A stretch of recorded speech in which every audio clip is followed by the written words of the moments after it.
नमस्कार, बहुत स्वागत है आपका। प्राइम डिबेट देख रहे हैं आप, आपके साथ में जेपी शर्मा। कांग्रेस के बागी विधायकों को नोटिस के मामले में अदालत में कल भी सुनवाई जारी रहेगी और अंदाजा ये लगाया जा रहा है कि कल इसका फैसला आ जाएगा, यानी इस मामले में तस्वीर साफ हो जाएगी। अब नजरें कल पर टिकी रहेंगी। मामला महत्वपूर्ण इसलिए है कि विधानसभा परिसर में होने वाली अगली घटना का हाईकोर्ट के फैसले पर काफी कुछ दारोमदार होगा। विधानसभा परिसर में होने वाली घटना यानी फ्लोर टेस्ट, जिसकी मांग विपक्ष कर रहा है, लेकिन अनौपचारिक रूप से फ्लोर टेस्ट, जिसको लेकर ये कयास लगाए जा रहे हैं कि सरकार बचेगी या नहीं। इस सबके बीच आज मुख्यमंत्री ने सचिन पायलट की कार्यशैली के साथ कार्य क्षमता को लेकर भी कड़े प्रहार किए और सचिन पायलट ने पहली बार मुंह भी खोला और सफाई दी। हालांकि उन्होंने अपने कुल स्टेटमेंट को उन पर लगाए गए आरोपों तक ही सीमित रखा। सीपीएम ने प्रेस कॉन्फ्रेंस करके कहा कि हम आज ये क्लियर करते हैं कि हम तटस्थ रहेंगे, हमको दोनों से बराबर की शिकायत है। और इसके अलावा 9:30 बजे यानी अब से करीब 1.5 घंटे बाद कांग्रेस विधायक दल की बैठक होगी फेयरमाउंट में। ये अभी की ताज़ा खबर है। इन तमाम पहलुओं पर मंथन करेंगे और इसके छुपे हुए पहलुओं को, उलझे हुए पहलुओं को सुलझाने की, समझने की कोशिश करेंगे। जो हमारे साथ में पैनल है उसका मैं आपसे तवारुफ करा दूं। एडवोकेट ए के जैन साहब हैं, आप पहचान के मोहताज नहीं हैं, सुप्रसिद्ध अधिवक्ता हैं प्रदेश के। सुरेश चंद्र जैन साहब हैं, आपने विधानसभा की तकनीकी बारीकियों के बीच अपना सेवा काल पूरा किया है और बहुत बेहतर तरीके से विधानसभा की प्रोसीडिंग्स को और टेक्निकल गहराइयों को समझते हैं। श्याम सुंदर शर्मा जी हैं, वरिष्ठ पत्रकार हमारे साथ। हमारे संवाददाता गोवर्धन चौधरी हैं हमारे साथ। और सचिन, जिन्होंने आज दिन भर और जब से ये चल रहा है कोर्ट परिसर में तमाम कवायद चल रही है, तब से इसके ऊपर लगातार नज़र बनाए हुए हैं। आप सब हमारे साथ में हैं। सचिन, सबसे पहले आप ही के पास आऊँगा अगर आप मुझे सुन पा रहे हैं तो। सचिन शर्मा जी, बिल्कुल। हाँ बिल्कुल, हम चर्चा की शुरुआत करें उससे पहले सूचना की दरकार होगी, और वो ये कि आज दिन भर में जो कुछ हुआ उसमें कौन से ऐसे मोड़ आए जब सत्ता खेमे की तरफ से, या यूँ कहिए कि स्पीकर की तरफ से जो पेश हुए वकील, उनको असहज होना पड़ा, और कौन से ऐसे सवाल थे जिन्होंने असहज किया बागी कैंप के वकीलों को।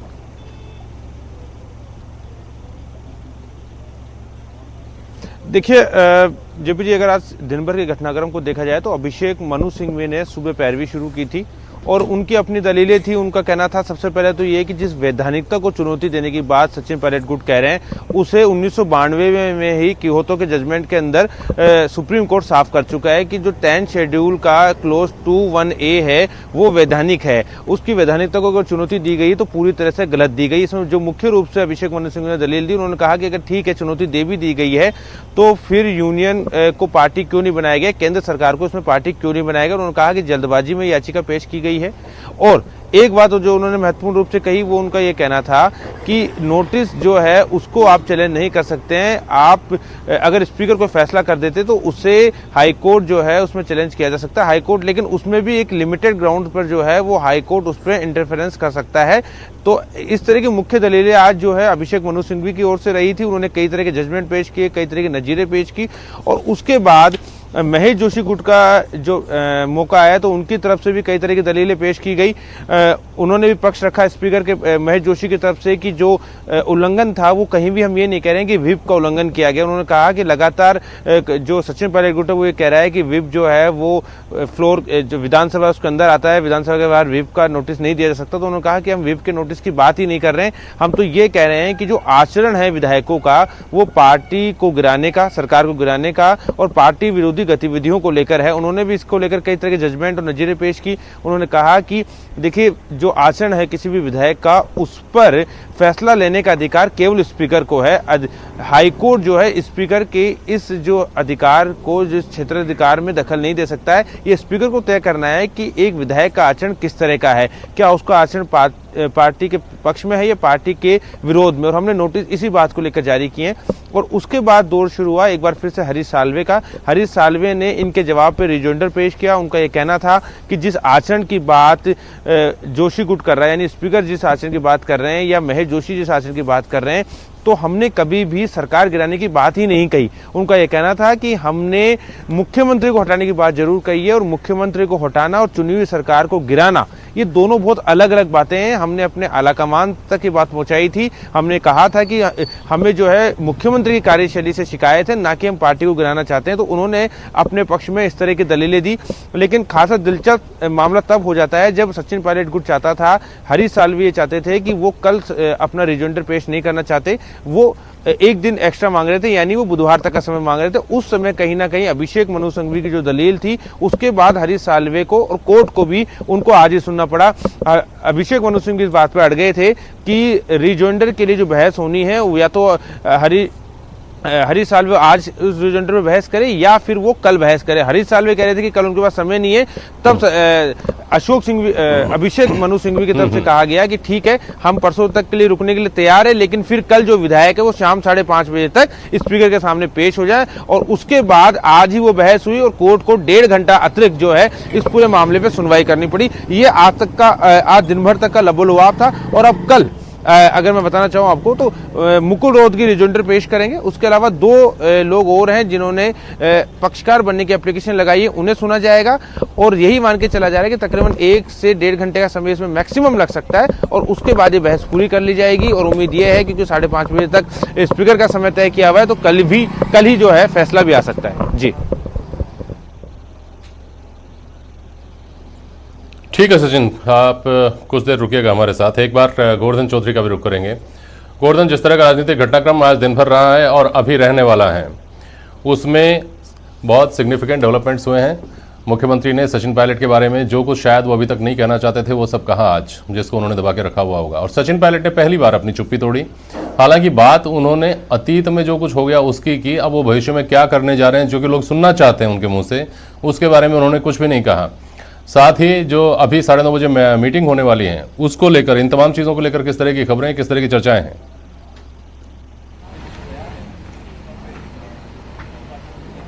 बिल्कुल, देखिए सबसे जो निगाहें टिकी हुई है वो 9:30 बजे जो विधायकों की बैठक होनी है उसको लेकर के टिकी हुई है कि क्या फ्लोर टेस्ट को लेकर के कोई रणनीति बनाई जाती है क्या, क्योंकि दिन में मुख्यमंत्री से भी इसको लेकर के पूछा गया तो साफ तौर पे तो मुख्यमंत्री ने नहीं कहा था, लेकिन ये जरूर कहा था कि विधानसभा भी चलेगी, कामकाज भी चलेगा और सब बातें होंगी। इसका मतलब ये है कि सरकार के मन में, मुख्यमंत्री और वरिष्ठ नेताओं के मन में तो है कि ये जो पूरा संकट बना हुआ है इसका कम से कम पटाक्षेप एक दिन विधानसभा में ही होना है। तो क्यों ना इसका वरिष्ठ नेताओं की राय है कि जल्द इसका पटाक्षेप कर दिया जाए, विधानसभा का एक छोटा सत्र बुला करके, भले आप फ्लोर टेस्ट की से मत गुजरिए, लेकिन कोई ऐसा संकल्प या बिल भी पेश होता है और जिसमें मत विभाजन की नौबत आती है तो वहां पर भी व्हिप जारी करके, और अगर पायलट गुट के विधायक उसका उल्लंघन करते हैं तो उस स्थिति में उनकी मेंबरशिप जा सकती है। कोई जरूरी नहीं है कि फ्लोर टेस्ट में आप अगेंस्ट वोटिंग करें। यह भी एक सत्ता खेमे की एक रणनीति है, चर्चा चल रही है। अब ये देखना होगा कि इस पर कितना विचार होता है, लेकिन 9:30 बजे की जो बैठक है उसमें एक संभावना है कि इन बातों पर विचार किया जा सकता है। दिन में अगर बात की जाए तो काफी तेजी से घटनाक्रम घूमा। विधायक जो बाड़ी से विधायक हैं गिरिराज सिंह मलिंगा, और उन्होंने पहली बार सामने आकर के सचिन पायलट पर यह आरोप लगाया कि उनको 35 करोड़ रुपए, और यहां तक कहा गया कि आप मुंह खोलिए, उतना पैसा देने के लिए तैयार है। उसके जवाब में सचिन पायलट ने मानहानि का दावा करने की, कानूनी कार्रवाई करने की बात की है। मुख्यमंत्री के आरोपों का सीधे तौर से सचिन पायलट ने हालांकि जवाब नहीं दिया, लेकिन एक उनका जो सेंटेंस है वो गौर करने लायक है। सचिन पायलट ने कहा कि लिखा है उसमें कि एजे, उन्होंने नेतृत्व को लेकर के विरोध किया था एजे कांग्रेस पार्टी के एमएलए के तौर पर। तो सचिन पायलट अपने आप को अभी भी एजे कांग्रेस पार्टी का एमएलए कहकर संबोधित करना, ये शायद जो कोर्ट में बहस चल रही है उसमें अपना पक्ष मजबूती से रखा जा सके, वहां पर जो उनका एक्ट है वो पार्टी विरोधी साबित न हो, इससे बचने के लिए शायद ये सेंटेंस यूज किया गया हो, जिस पर गौर शायद किसी ने किया नहीं, लेकिन ये लीगल वो जो चीज चल रही है उसमें अपना पक्ष मजबूत करने के लिए शायद ये टर्म यूज किया गया हो। अब सब कुछ निर्भर करता है आगे, कल अगर 5:30 बजे से पहले फैसला न भी आता है तो विधानसभा अध्यक्ष 5:30 बजे के बाद अपना फैसला करने के लिए स्वतंत्र है। ऐसी स्थिति में क्या विधानसभा अध्यक्ष फैसला कर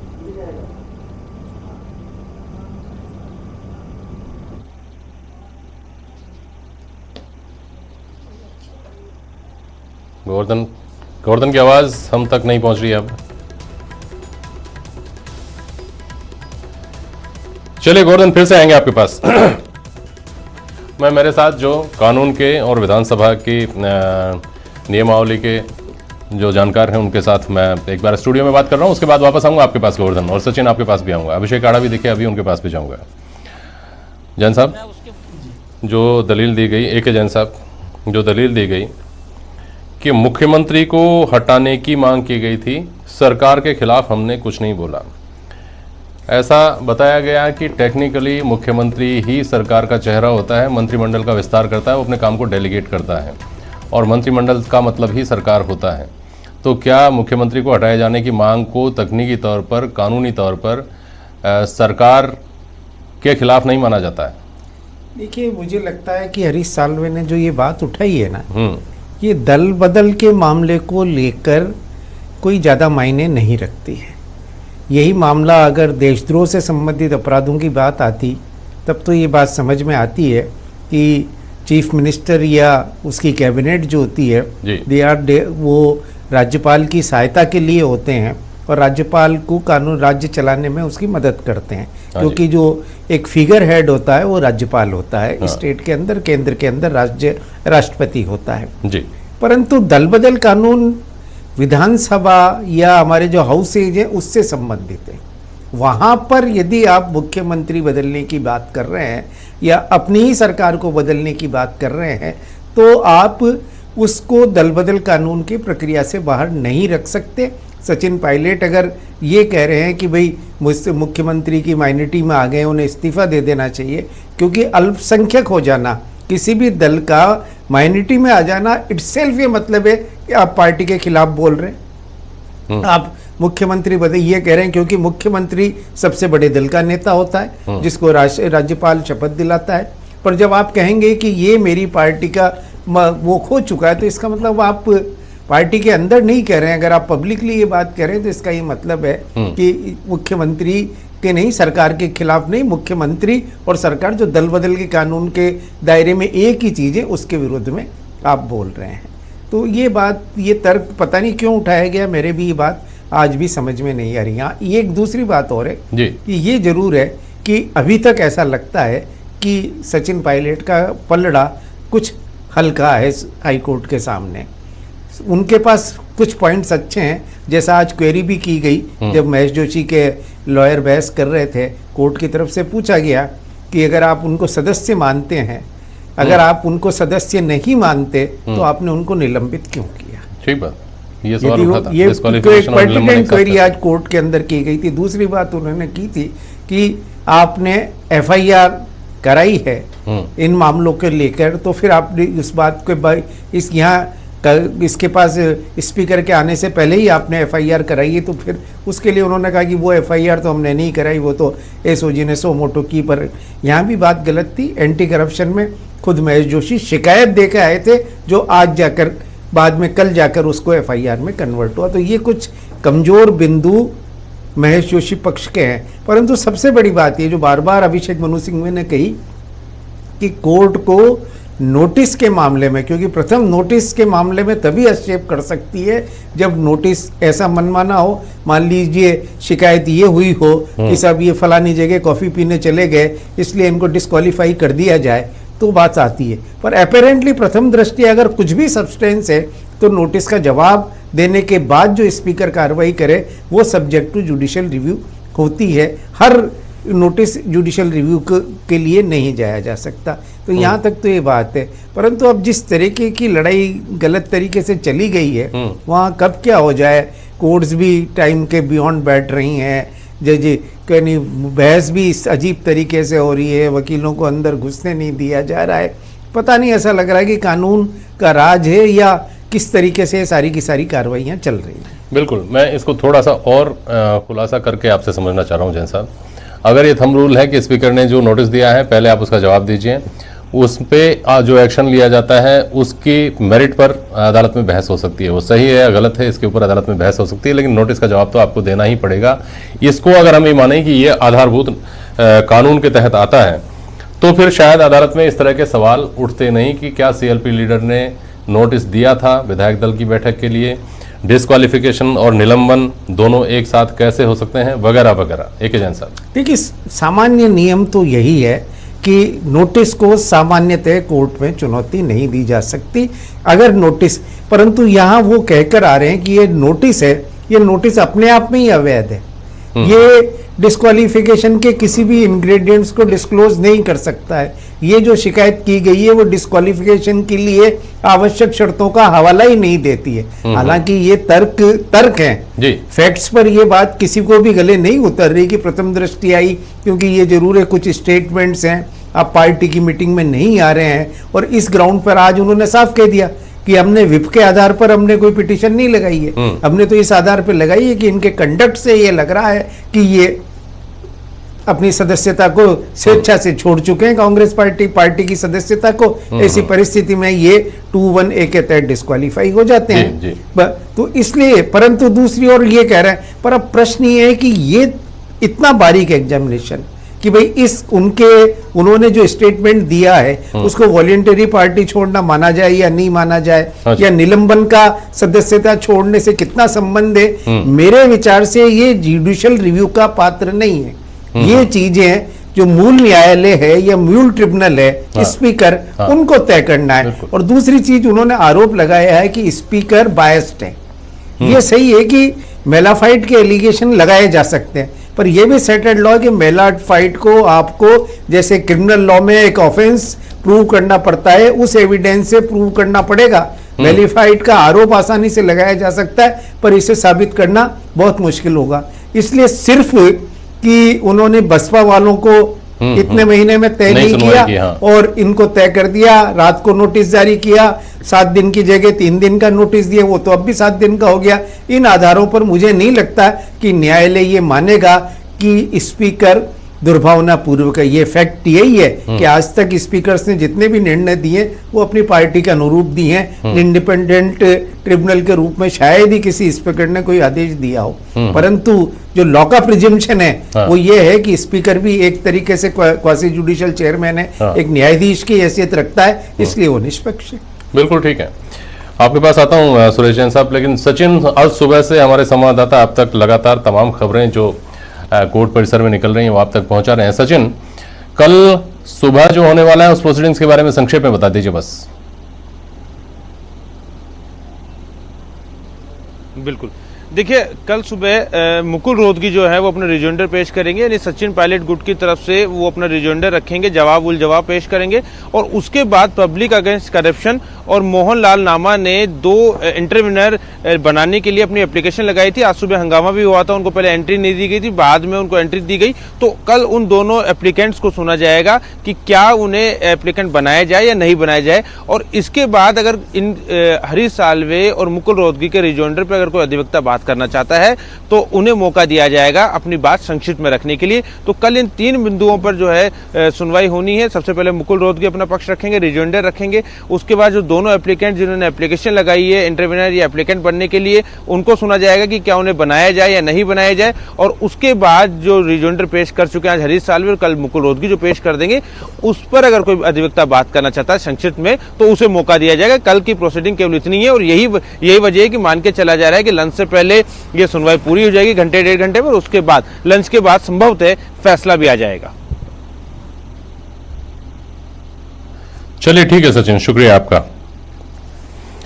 सुरेश जैन साहब, जो बात सारी लड़ाई की जड़ में है वो बात यह है कि विप को लेकर के तो कोई बात ही नहीं थी। शुरू में विप की बात हो रही थी चारों तरफ की, ये तो गलत नोटिस दिया गया है, विप तो केवल विधानसभा परिसर में लागू होता है, बाहर तो लागू ही नहीं होता है। लड़ाई वहाँ पहुँची और परतें खुली तो पता चला कि विप का मामला नहीं है, विधानसभा की सदस्यता अपनी स्वेच्छा से छोड़ने की बात है। ये बात निकल करके आई और वो व्यवहार के ऊपर आ रही है कि आपका कंडक्ट ऐसा है कि आप पार्टी छोड़कर जाना चाहते हैं। क्या सदस्यों का व्यवहार परिभाषित है या वो विवेकाधीन है कि उसको स्पीकर तय करें? उनका डिस्क्रिटरी पावर है कि वो अपने हिसाब से तय करें कि ये आचरण तो माना जाएगा पार्टी के खिलाफ है, और अगर ऐसा आचरण है तो पार्टी के खिलाफ नहीं है, वो तय व्यवहार के मुताबिक है। ये सदस्यों का व्यवहार तो कहीं परिभाषित कोड रूप में तो कहीं पर भी नहीं है, और जब तक शरद यादव जी वाला जो राम नायक वाला केस है वो जब तक नहीं हुआ था तब तक उससे पहले व्यवहार को लेकर के सदस्यता जा सकती है, इसकी कोई बात थी भी नहीं। उसके बाद में ही ये सारी बातें हुई है और आज उसी बात पर ये बात चल रही है।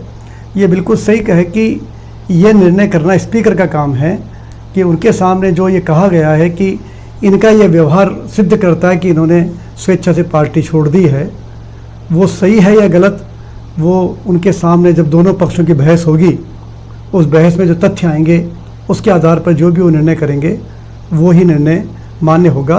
उसके बाद में हाई कोर्ट या सुप्रीम कोर्ट में जो भी पीड़ित पक्ष है वो उसकी अपील कर सकता है और न्यायालय को उसकी जांच करने का अधिकार है।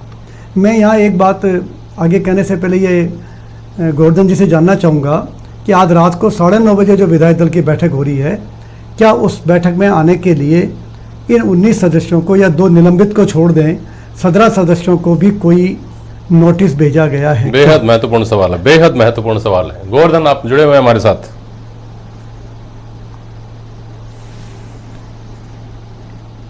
गोवर्धन अभी नहीं हमारे साथ, लेकिन अभी जब वापस जुड़ेंगे तो हम उनसे सवाल करेंगे। क्योंकि यदि जी ये प्रजम्पशन करें कि उनको भी नोटिस भेजा गया है तो फिर सरकार का पक्ष कल बहुत कमजोर हो जाता है। फिर ये माना जाता है कि अभी कांग्रेस पार्टी ये मान रही है कि वो विधायक दल के सदस्य हैं। जब वो मान रही है कि विधायक दल के सदस्य हैं तो सीपी जोशी के स्पीकर के सामने जो महेश जोशी जी ने याचिका लगाई है उसका कोई अर्थ ही नहीं रह जाता है कि उन्होंने स्वेच्छा से पार्टी छोड़ दी है।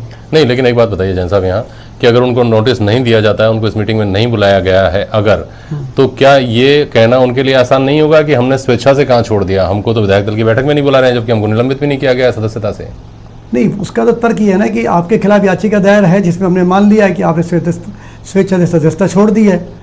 हालांकि एक गलती कांग्रेस पार्टी कर चुकी है। जब 2 सदस्यों को उन्होंने निलंबित किया उस क्षण तक उन्होंने ये माना कि वो कांग्रेस पार्टी के सदस्य हैं, कम से कम 2 के मामले में तो। एक तथ्य और भी है कि ये जो याचिका पेश की गई है इनमें कारण या नोटिस तो सबके अलग अलग हैं, लेकिन याचिका सामूहिक रूप से है जो विधानसभा में पेश की गई है। उसमें जो कंटेक्ट बताया गया है सदस्यों का वो पूरे 19 सदस्यों का कंटेक्ट नहीं बताया, सिर्फ 3 या 4 सदस्यों के कंटेक्ट का लेकर उन्होंने उसमें प्रूफ दिए, ये कारण दिए हैं कि अलग अलग टीवी चैनल्स पे इन्होंने इसी तरह से इंटरव्यू दिए हैं। और बाकियों के लिए उन्होंने कहा है कि ये चूंकि उस समूह में शामिल हैं इसलिए पूरा समूह ही ऐसा है जिसने ये कंडक्ट किया है। ये मैं समझता हूँ कि यदि स्पीकर साहब के सामने जब ये याचिका वाकायदा डिस्कशन में पेश होगी और इसे बहुत ढंग से प्लीड किया जाएगा पायलट गुट के वकीलों द्वारा, तो ये तर्क चल नहीं पाएगा और निश्चित रूप से 19 में से कम 14-15 सदस्यों पर यह आरोप कि उन्होंने स्वेच्छा से सदस्यता त्याग दी है या पार्टी के खिलाफ कोई कार्रवाई करी है उसे सिद्ध करना बहुत मुश्किल काम होगा। बाकी तो जब वो जब चीजें सामने आएंगी तब पता चलेगा। गोवर्धन हमारे साथ जुड़े हैं। गोवर्धन, एक महत्वपूर्ण सवाल उठाया सुरेश चंद्र जैन साहब ने कि क्या जो बागी कैंप के विधायक हैं उनको आज रात होने वाली विधायक दल की बैठक का नोटिस दिया गया है?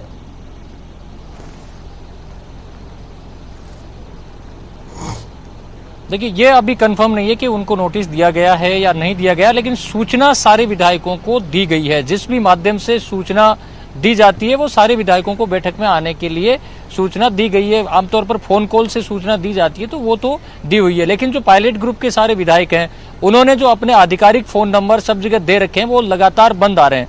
तो ऐसे में उस सूचना को अगर दी भी होगी तो अगर रिसीव नहीं हुई है तो उनको एक संदेह का लाभ जरूर मिलता है कि उनके फोन में कोई नेटवर्क प्रॉब्लम हो सकती है, उन्होंने देखा नहीं। क्योंकि मुझे याद है अभी पिछले कुछ दिनों एक दिल्ली हाईकोर्ट की रूलिंग थी कि अगर आपने व्हाट्सएप भेज दिया और उसमें ग्रीन टिक आ गया तो वो नोटिस तामील माना जाएगा, लेकिन अगर किसी ने देखा ही नहीं होगा तो वो फिर नोटिस तामील नहीं माना जाएगा। हालांकि 2 बार विधायक दल की जो पहले बैठकें हुई है उनमें उन विधायकों को सूचनाएं दी गई हैं और अगर विप के हिसाब से देखा जाए तो वो पर्याप्त कारण बनता है। लेकिन यहाँ पर तो मामला दल बदल वाला है। अब विधायक जो विप वाला मामला है वो तो बहुत सेकेंडरी हो गया। यहाँ तो जो 10th शेड्यूल है उसको लेकर के बहस पूरी आगे बढ़ती हुई जा रही है और एक कंडक्ट जो है कि आपका कंडक्ट क्या है उसको लेकर के सारा साबित करना। लेकिन जैसा कि अभी जैन साहब ने जो मुद्दा उठाया था वो कितना ये यहाँ पर साबित कर पाते हैं कि नहीं कर पाते हैं, क्योंकि बयान 3-4 विधायकों के सामने आए थे। इसमें 19 के 19 लोगों ने क्या स्वेच्छा से मेंबरशिप छोड़ दी है, ये साबित करना एक बड़ी बात होगी। क्योंकि 3-4 के जो बयान आए हैं उनमें जरूर, लेकिन उसमें भी ये देखना होगा वो क्या सवाल उठा रहे हैं। अगर पार्टी छोड़ने जैसे बयान है तो फिर साबित हो जाएगा, लेकिन अगर वो कोई दूसरा सवाल उठा रहे हैं तो फिर उनको, और जिनके किसी भी तरह के बयान नहीं है उनको, उनके खिलाफ कार्रवाई तो और मुश्किल होगी। अध्यक्ष इस पर क्या, बिल्कुल ठीक, लेकिन एक तमिलनाडु की जो गोवर्धन, एक सवाल और है सुरेश चंद्र जैन साहब का आपसे, बोलिए जैन साहब। बाड़ेबंदी में जो निर्दलीय और अन्य दलों के सदस्य हैं, क्या उन्हें भी किसी न किसी रूप में इस विधायक दल की बैठक में बुलाया गया है? एसोसिएट मेंबर के रूप में, गेस्ट के रूप में, विशेष आमंत्रित के रूप में? देखिए यहाँ पर जॉइंट मीटिंग है ये विधायक दल की। बिल्कुल, देखिए होटल में जो भी बैठकें हो रही है उसमें कांग्रेस और कांग्रेस समर्थित जितने भी विधायक हैं वो लगातार यहां पर शामिल हो रहे हैं। अकेले कांग्रेस ही नहीं, जो भी सरकारी सत्ता खेमा है जिसमें निर्दलीय भी हैं, बीटीपी भी हैं, और आई थिंक सीपीएम के जो एक विधायक हैं बलवान पूनिया, वो भी पिछले दिनों जब ये बैठक हुई थी निष्कासन का जो फैसला हुआ था उस वक्त वो भी वहां पर थे। तो निश्चित तौर से जो भी यहाँ पर सत्ता खेमा है, पूरा जो कांग्रेस को समर्थन देने वाले विधायक हैं, वो सारे के सारे विधायक इस बैठक में शामिल रहेंगे। जी ठीक है गोवर्धन, आप रहिएगा हमारे साथ, एक छोटे से ब्रेक के लिए रुक रहे हैं। आगे महत्वपूर्ण चर्चा है और ये बात जिस पर सबकी नजरें टिकी हुई हैं कि कल जब अदालत का फैसला एक्सपेक्टेड है कि आएगा तो निश्चित तौर पर एक खेमा हारेगा और दूसरा जीतेगा। जो हारेगा वो हार नहीं मानेगा, यह तय है। तो हार नहीं मानने की स्थिति में आगे क्या क्या होने वाला है, क्या क्या संभावनाएं हैं, उस पर चर्चा करेंगे ब्रेक के बाद। एक छोटा सा ब्रेक।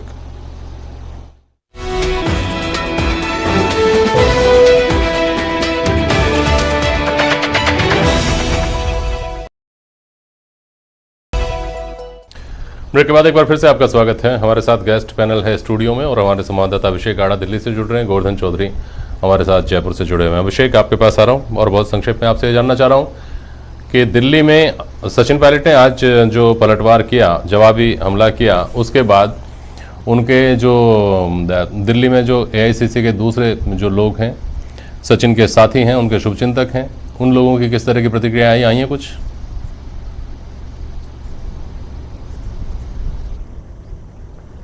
देखिए, जब ये पूरा हंगामा शुरू हुआ था तो उस वक्त तो बड़ी ज़बरदस्त तरीके से प्रतिक्रिया आ रही थी, चाहे संजय निरुपम हो, चाहे कपिल सिब्बल हो, चाहे संजय झा हो।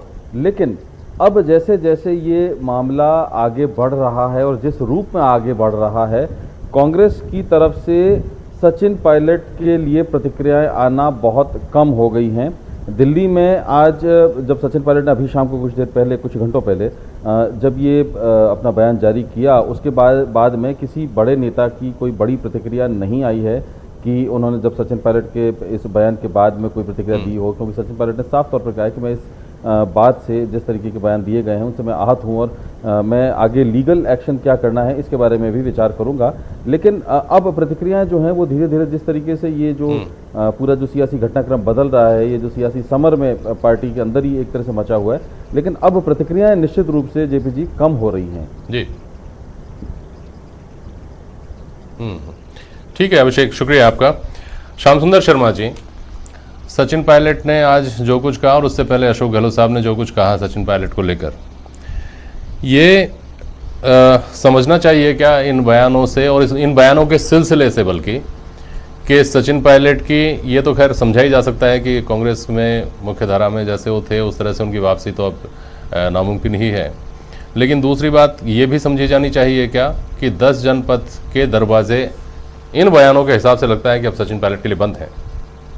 देखिए जेपी शर्मा जी, जिस प्रकार आज मुख्यमंत्री ने जिस तेवर में बात की, जिस तेवर में आरोप लगाए, वो पहले मैंने कभी देखा नहीं। आज बहुत ही तरीके ऐसे बोल रहे थे जैसे कि मैं 10 मार्च का समय गिनाना, साजिश रचना, उसके बाद पीठ पे छुरी घोंपना, पार्टी में विश्वास किया गया सोनिया गांधी ने, राहुल ने, और सारा जिस तरह के बयान आज देख रहे थे उससे लग रहा था मुख्यमंत्री बिल्कुल आर पार की लड़ाई लड़ने के लिए तैयार है। सचिन पायलट की तरफ से आज भी ये नहीं कहा गया कि मैं कांग्रेस से अलग हूँ।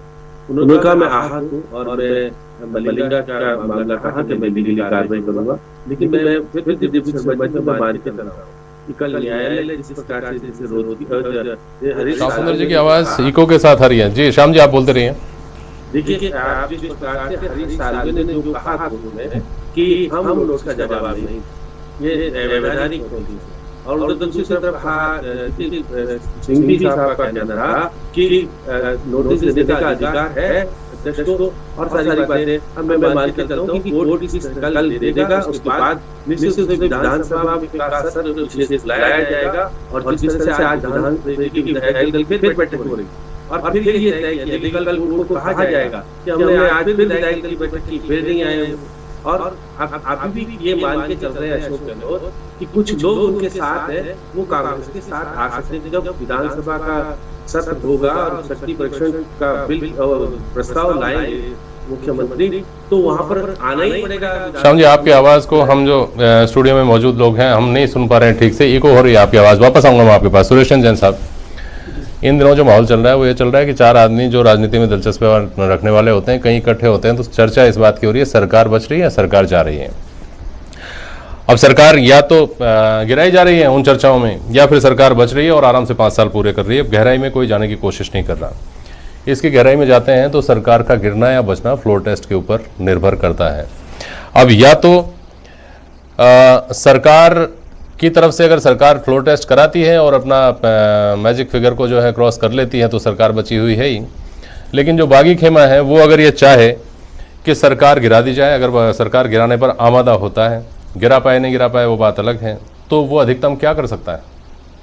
मैं इस समय थोड़े फिगर्स के साथ अगर बात करना चाहूँ तो अभी 200 सदस्य हैं जिनके अंदर स्पीकर साहब का वोट लगता नहीं है और एक सदस्य बीमार बताए जा रहे हैं, शायद वो वोट देने आए ना आए। अब अगर ये मान लिया जाए कि ये 19 सदस्य सरकार के खिलाफ वोट करते हैं, तो बाकी सदस्य अगर सरकार के पक्ष में समर्थन देते हैं तो सरकार पूरी तरह बची हुई है। सेकंड स्थिति ये हो सकती है कि ये 19 सदस्य अपने साथ कुछ और सदस्यों को भी शामिल कर ले और एक बार सरकार गिरा दे। अपने माने कि 19 की बजाय मान लो 24 सदस्य हैं या 25 सदस्य, उन्होंने सरकार गिरा दी।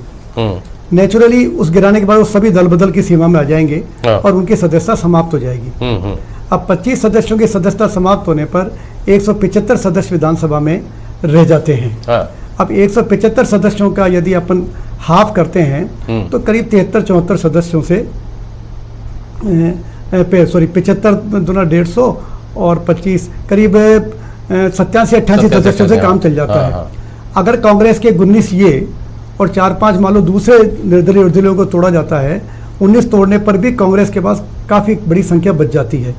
और इस सारे आंकड़ों को देखें तो कांग्रेस को हमेशा ही चाहे 20 सदस्य तोड़े, चाहे 22 तोड़े, चाहे 24 तोड़े या 25 तक भी अगर तोड़ते हैं तो कांग्रेस को बहुत कम अन्य सदस्यों की जरूरत पड़ेगी जो उनके पास अभी निर्दलीय, बीटीपी, मार्क्सवादी पार्टी, आरएलडी के रूप में मौजूद है।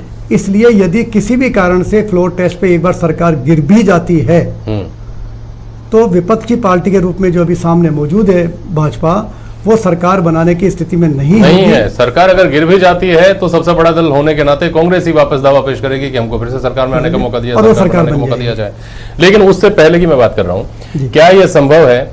जो चर्चाएं होती हैं, मैं लोगों की आम जिज्ञासा है इसलिए आपसे पूछ रहा हूँ इतनी गहराई के साथ, कि ये भी तब संभव है ना जब बागी कैंप के विधायक पहली बात तो जयपुर पहुंचे, फ्लोर टेस्ट में पहुंचे, फ्लोर टेस्ट में हिस्सा लें और व्हिप का उल्लंघन करें और अपनी सरकार के खिलाफ मतदान करते हुए सबको चौंकाते हुए वो फिगर्स लेकर आए जिससे सरकार गिर जाए। ये तब संभव है ना? बिल्कुल तभी संभव है।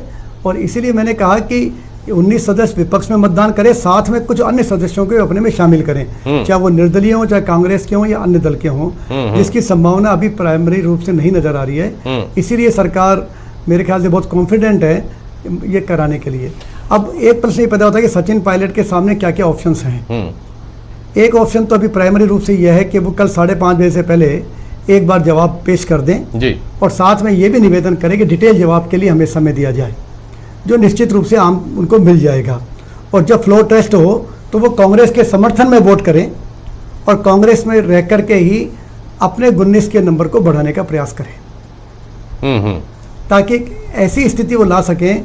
इतने बड़े नंबर को अगर वो अपने से अलग करके इस्तीफा देते हैं या दल बदल याचिका के थ्रू बाहर होते हैं कि सरकार गिर सके तो ही कुछ संभावनाएं हैं, तब भी सिर्फ 6 महीने का पीरियड ही रहेगा। 6 महीने में जब उपचुनाव होते हैं तो जरूरी नहीं है कि जिन सदस्यों को उपचुनाव लड़ा है, जिनकी सीटें खाली हुई है, वो सभी दोबारा जीत जाएंगे या सारी की सारी सीटें कांग्रेस हार जाएगी। यही वजह है शायद कि सत्ता पक्ष इतना कॉन्फिडेंट है। यही वजह है। हमारे संवाददाता गोवर्धन और अभिषेक दिन भर से हमको ताज़ा खबरें दे रहे हैं। आप दोनों का फिलहाल बहुत बहुत शुक्रिया। कोई बड़ी खबर हो तो आप हमसे जुड़िएगा और बताइएगा खबर। लेकिन एक बार आपके पास आ रहा हूँ श्याम सुंदर जी, जो ये हाइपोथेटिकल स्थिति है जिसका आकलन किया जा रहा है श्याम सुंदर शर्मा, कि अगर ऐसा होता है कि सरकार गिराने पर आमादा बागी कैंप व्हिप जारी कर दे, व्हिप का उल्लंघन करके वोट करता है और सरकार को गिराता है, अगर ऐसा होता है, या वो रिजाइन करते हैं और सदन का जो इफेक्टिव नंबर है वो बदल जाता है, किसी भी सूरत में इसकी संभावना बहुत कम लगती है। हालांकि राजनीति संभावनाओं का खेल है, इसकी संभावना बहुत कम लगती है कि सरकार को संकट में ला दिया जाए। क्या ये वो वजह है जिसने सरकार को और सत्ता पक्ष के नेताओं को इतना कॉन्फिडेंस दिया हुआ है, वो इतने कॉन्फिडेंट दिख रहे हैं? श्याम सुंदर शर्मा, देखिए जेपी शर्मा जी, जिस प्रकार से आज मैंने मुख्यमंत्री के तेवर देखे, पहले कभी नहीं देखे। उन्होंने स्पष्ट रूप से कुछ चीजें कही कि 10 मार्च को रात को 2 बजे जाने वाले थे, मुझे मालूम पड़ा देर हो गई इसलिए सरकार बच गई, नहीं तो सरकार भी उस संकट में आ सकती है राज्यसभा के चुनाव के दौरान। और जो कुछ जिस प्रकार से कहना पीठ में छुरा घोंपा, उसके अलावा कहा कि सोनिया गांधी और राहुल गांधी ने विश्वास किया था, और 7 साल तक मैंने बहुत सारी चीजें देखी, लेकिन वो कह रहे थे कि मैं ही व्यतीत कर रहा था। लेकिन आज सचिन पायलट की तरफ से भी कहा गया कि मैं आहत हुआ हूँ, और उन्होंने फिर कहा कि जिसने मलिंगा के खिलाफ बोले कि मैं कानूनी कार्रवाई करूंगा, लेकिन आज फिर भी कांग्रेस के खिलाफ नहीं। इससे लगता है देखिए आने वाले समय में मैं मान के चलता हूँ कि विधानसभा का विशेष सत्र होगा और न्यायालय की तरफ से कल निश्चित रूप से फैसला आ जाएगा। और मैं मान के चलता, अभी कह रहे हैं कि कांग्रेस के सदस्य हैं, वो 2 सदस्य निलंबित किए, बाकी आज फिर विधायक दल की बैठक बुलाई है। इसलिए कोर्ट में कल कहा जाएगा विधायक दल की बैठक में लगातार नहीं आ रहे हैं, लेकिन फिर भी देखिएगा कि जब विधानसभा का सत्र में जब शक्ति परीक्षण का प्रस्ताव मुख्यमंत्री की तरफ से रखा जाएगा, तो मुख्यमंत्री का मानना है कि कुछ लोग जो उनके पास हैं वो कांग्रेस के हैं, कांग्रेस के पक्ष में मतदान कर सकते हैं और आ सकते हैं। तो कुछ चीजें हैं, लेकिन मैं मान के चलता हूँ कि सरकार बहुमत में है, निश्चित रूप से कहा जा सकता है, क्योंकि निर्दलीय उनके पास है, बीजेपी के 2 है, माकपा का 1 देने के लिए तैयार है। जो अभी कह रहे थे जैन साहब को मैं सुन रहा था, निर्दलीय मुख्यमंत्री में विश्वास प्रकट करते हैं, कांग्रेस में विश्वास प्रकट नहीं करते, इसलिए वो कांग्रेस की गतिविधियों में शामिल नहीं होते। वो कहते हैं मुख्यमंत्री ने हमको बुलाया, मुख्यमंत्री क्योंकि विकास काम हमारे। अच्छा एक बात बताइए श्याम जी, ये सब तो गणित है ही। श्याम सुंदर शर्मा एक बात बताइए अपने तजुर्बे के आधार पर कि सचिन पायलट का जो कैंप है वो शायद अपना स्टैंड, अगर उसका कोई छुपा हुआ स्टैंड है और वो इंतजार कर रहे हैं अगर सही समय का, तो वो क्या इसलिए रोक लिया गया है कि अदालत में प्रोसीडिंग्स चल रही हैं, मामला सब जुडिस है, अगर वो कहीं भी एक शब्द भी अपने मुंह से औपचारिक तौर पर यह निकाल देते हैं कि हम आगे 3rd फ्रंट बनाएंगे या भाजपा में जाएंगे या कुछ और करेंगे, तो उनका ये केस बिल्कुल कमजोर पड़ जाता है, तत्काल उनके अगेंस्ट चला जाता है।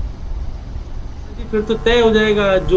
जो आरोप लगाने की बात हो रही है वो तो बिल्कुल, जब अगर कोई भी देखिए सचिन पायलट की तरफ से कोई बयान नहीं आया, 2 का बयान आया, उनको निलंबित कर दिया, उनको केस भी दर्ज करा दिया। अभी मैं विश्वेंद्र सिंह जी को सुन रहा था, वो कह रहे थे कि जनता हमारे साथ है, हमारे को फंसाया जा रहा है, हम तो नेतृत्व के खिलाफ है। दोनों आज अभी थोड़ी देर पहले बयान दे रहे थे। लेकिन मैं मान के चलता हूँ, देखिए कांग्रेस के लोग बार बार कह रहे हैं कि वो हमारे सदस्य हैं, निलंबित किया हमने 2 को, लेकिन 17 लोग जो है, 3 निर्दलीय की बात अलग कीजिए, वो अलग है, लेकिन 17 लोग तो आज भी कांग्रेस के हैं और मान के चल रहे हैं कि जब फ्लोर पे टेस्ट होगा तो हम वो आएंगे और हमारे कुछ तो उसमें से पक्ष में बयान देंगे। इसलिए सचिन पायलट बिल्कुल आज भी इतने दिन से चुप्पी साधे हुए थे, आज भी अगर कुछ ट्वीट या उनके मीडिया सेल की तरफ से आ रहा है तो उन्होंने कांग्रेस के लिए एक शब्द भी नहीं कहा। तो इसलिए मैं कह सकता हूँ कि आने वाले समय में आपको उन्होंने जो कुछ कहा है, उनके अतीत को लेकर लगाए गए आरोपों के बारे में कहा है, उनकी अब क्या प्लानिंग है, उनका अभी क्या स्टैंड है, उनकी अभी क्या स्थिति है, इसके बारे में कुछ नहीं बोले हैं। स्ट्रेटेजिक है स्वाभाविक रूप से, इसलिए कि कल वोट में उनको ये नहीं कह दिया जाए देखिए हम तो कह रहे थे नया दल बना रहे हैं, वो सारी बातें हो रही, इसलिए उन्होंने साफ कह दिया कि हम तो कांग्रेस के हैं, हम कांग्रेस के खिलाफ नहीं है, हम तो मुख्यमंत्री के खिलाफ आवाज उठा रहे थे, अपनी आवाज को हाईकमान तक पहुंचा रहे थे। हमारा कोई ऐसा उद्देश्य नहीं था कि हम पार्टी के बगावत करें और पार्टी के खिलाफ जाएं। बिल्कुल ठीक है, वापस आऊंगा श्याम जी आपके पास। जैन साहब, ये बात बीच में रह गई थी, हालांकि ये काल्पनिक बात है, लेकिन अभी जिस तरह से घटनाएं आकार ले रही हैं और जिस तरह से टर्न ले रही हैं, उस तरह से कभी भी कुछ भी हो सकता है। सुरेश जैन साहब, पहले आपके पास आ रहा हूँ। अगर ऐसी स्थिति होती है कि विप का उल्लंघन करने की कीमत पर और सदस्यता जाने की कीमत पर भी सरकार गिरा दी जाती है, तो उसके तत्काल बाद तो सब कुछ राज्यपाल के हाथ में होगा, यानी केंद्र सरकार के हाथ में होगा। सरकार ये इत्मीनान, या सरकार के जो शुभचिंतक हैं वो इत्मीनान थोड़ी कर सकते हैं कि उसके बाद फिर सबसे बड़ा दल होने के नाते हम फिर आकर सरकार में बैठ जाएंगे। नहीं, ये बात बिल्कुल सही है। यदि सरकार गिरती है तो एक बार तो राज्यपाल महोदय उनसे इस्तीफा मांगेंगे या उन्हें बर्खास्त कर देंगे, इसमें कोई शक नहीं है। अब यदि दोबारा से कांग्रेस की सरकार बनने से रोकना है तो राज्यपाल के पास में एक ही रास्ता है कि वो राष्ट्रपति शासन की सिफारिश करें अगले उपचुनाव तक जी। और उपचुनाव का रिजल्ट आने के बाद जो स्थिति बनती है, जिस पार्टी के पास में भी बहुमत बन जाता है, उसे अपन दें। लेकिन हमारी स्थिति देखें साहब, बीजेपी के पास 72 सदस्य हैं, 3 बेनीवाल जी के मान ले 75 और 3 निर्दलीयों को भी मान ले तो 78, तो उन्हें 23 सदस्यों की जरूरत है। उपचुनाव तो 19 लोगों का ही होगा ना, तब भी क्या होगा, तब भी नहीं आगे और सारे के सारे सीटें जीत जाएंगे, ये हम काल्पनिक रूप से कह नहीं सकते। मध्य प्रदेश में जितनी सीटों की जरूरत थी उससे लगभग डबल सदस्यों ने इस्तीफा दिया था, तो यहाँ भी ये 19 से काम नहीं चलेगा। मुझे लगता है कि शायद अगर बहुत लंबे समय का गेम खेलने का प्लान पायलट साहब की उनकी टीम ने बनाया है, तो वो सभी इस घटना के बाद या तो इस्तीफा देंगे या दल बदल का काम करेंगे और फिर नया दल या कुछ भी करके और लंबे समय के लिए अपनी रणनीति चलाएंगे। लेकिन यदि उन्होंने तात्कालिक फायदा उठाने के लिए कुछ सोचा है तो अभी उनको बैक होना पड़ेगा, वापस आना पड़ेगा और ये कहना पड़ेगा हम तो कांग्रेस में हैं, कांग्रेस के पक्ष में वोट करना पड़ेगा और फिर आगे कोई ऐसा अवसर ढूंढ करके अपनी शक्ति को मजबूत करके, जैसा कहते हैं ना सब लड़ाई में जो है कभी कभी आदमी एक कदम पीछे लेके 2 कदम आगे बढ़ाने की रणनीति वाली बात है, उस रणनीति पर काम करने की दिशा में भी शायद वो सोच सकते हैं। ठीक है, एक जैन साहब, अब कल की बात करते हैं। कल कोर्ट में जो होने वाला है, जिस पर सबकी नजरें हैं और काफी हद तक उसको निर्णायक भी माना जा रहा है।